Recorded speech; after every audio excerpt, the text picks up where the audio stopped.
معاشرے کے اندر ہم اکثر یہ دیکھتے ہیں کہ ظلم بہت ہے،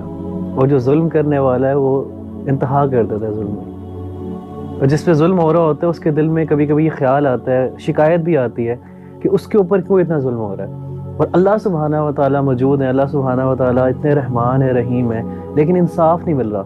اللہ سبحانہ و تعالیٰ کب ان کو انصاف دیں گے اور کب اس کو انصاف ملے گا؟ کیا انسان پوری زندگی شکایت ہی کرتا رہے گا؟ دیکھیے ربیع اللہ بھائی، اس بات کا جواب ہمیں نبی صلی اللہ علیہ وسلم کی ایک حدیث سے ملتا ہے کہ آپ صلی اللہ علیہ وسلم نے فرمایا کہ جب بھی اللہ تعالیٰ اپنے کسی بندے کے ساتھ آسانی کا معاملہ کرنا چاہتے ہیں تو اس کے جرم کی سزا اور اس کے ظلم کی سزا اس کو دنیا میں ہی دے دیتے ہیں، لیکن جس شخص کے ساتھ اللہ تعالیٰ نے سختی والا معاملہ کرنا ہو، جس کو اللہ نے پکڑنا ہو، جس کو اللہ نے واقعی سزا دینی ہو، اللہ تعالیٰ اس کی سزا کو روک لیتے ہیں اور اللہ تعالیٰ قیامت کے روز اس کو سزا دیتے ہیں جو سزا ہمیشہ ہمیشہ کے لیے ہوگی، اور جو اتنی سخت سزا ہوگی ربیع اللہ بھائی کہ اگر مظلوم کو اس سزا کا آج پتہ چل جائے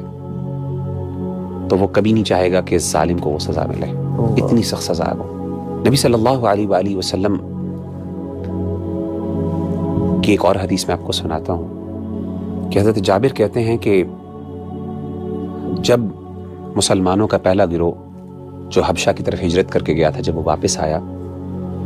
تو اللہ کے رسول صلی اللہ علیہ وسلم نے ان سے پوچھا کہ الا تحدثونی باعاجیب ما رأیتم بارض الحبشہ، کیا میرے صحابہ مجھے کوئی عجیب سا واقعہ جو تم نے وہاں پہ دیکھا اس کے بارے میں بتلاؤ۔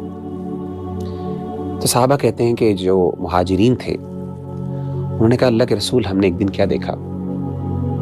کہ ایک بوڑھی عورت اپنے سر پہ پانی کا مٹکا لی ہوئے جا رہی تھی کہ ایک نوجوان شرارتی شخص پیچھے سے آیا اور اس نے اس کے کندھے کے اوپر ہاتھ رکھا اور زور سے دھکا دیا، یہاں تک کہ وہ منہ کے بل زمین پہ گر پڑی، اور اس کے سر پہ جو مٹکا تھا پانی کا وہ گر کر ٹوٹ گیا،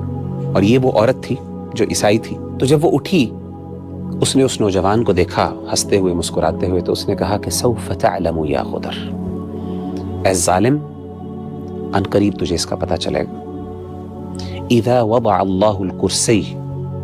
جب قیامت کے روز اللہ تعالیٰ انصاف کی کرسی کو قائم کرے گا، سوف تعلم کیف امری وامرک عندہ، تجھے پتہ چل جائے گا تیرا اور میرا معاملہ اللہ کے سامنے کیا ہے، یعنی اس دن میرا رب تجھے اس کی سزا دے گا۔ اور آپ صلی اللہ علیہ وسلم نے جب یہ سنا، حالانکہ وہ عیسائی عورت تھی، آپ نے فرمایا صدقت صدقت صدقت، اے میرے صحابہ اس نے سچ کہا، اس نے سچ کہا، اس نے سچ کہا۔ اور کبھی بھی اللہ تعالیٰ قیامت کا دن ختم نہیں کریں گے حساب و کتاب کا جب تک ظالم سے مظلوم کو انصاف نہ مل جائے۔ تو میں اپنے بھائیوں اور بہنوں کو یہ کہتا ہوں عام طور پہ، خاص طور پہ جن پہ بہت زیادہ ظلم ہو رہا ہے، کہ یہ مت سمجھیے گا کہ اللہ تعالیٰ آپ کی تکلیفوں سے غافل ہے، اس کو یہ نہیں پتا، یہ کبھی نہ سمجھیے گا۔ اللہ کا فرماتے ہیں وَلَا تَحْسَبَنَّ اللَّهَ غَافِلًا عَمَّا يَعْمَلُ الظَّالِمُونَ، کبھی تم یہ گمان نہ کرنا کہ اللہ غافل ہے جو ظالم تمہارے ساتھ ظلم کر رہے ہیں۔ انما یؤخرہم لیوم تشخص فیہ الابصار، کہ اللہ تعالیٰ نے اس چیز کو مؤخر کر دیا کس دن تک کے لیے؟ جب آنکھیں پھٹی کی پھٹی رہ جائیں گے۔ سبحان اللہ، ظالموں کو اس دن پتہ چلے گا۔ تو میں تو یہ نصیحت کرتا ہوں کہ اگر آپ کو دنیا میں انصاف نہیں مل رہا، عدالتوں کے دروازے آپ کے لیے بند ہو گئے، انصاف دینے والے اپنا منہ پھیر چکے ہیں، تو اپنا کیس اللہ تعالیٰ کی عدالت میں دائر کروا دیجیے، وہاں پہ انصاف کرنے والا اللہ ہے، اور وہاں کے گواہ جو ہیں وہ فرشتے ہیں۔ وہ جو انصاف ہوگا پھر انسان کا دل خوش ہو جائے گا، اور مظلوم راضی ہو جائے گا، اور ظالم ختم ہو جائے گا۔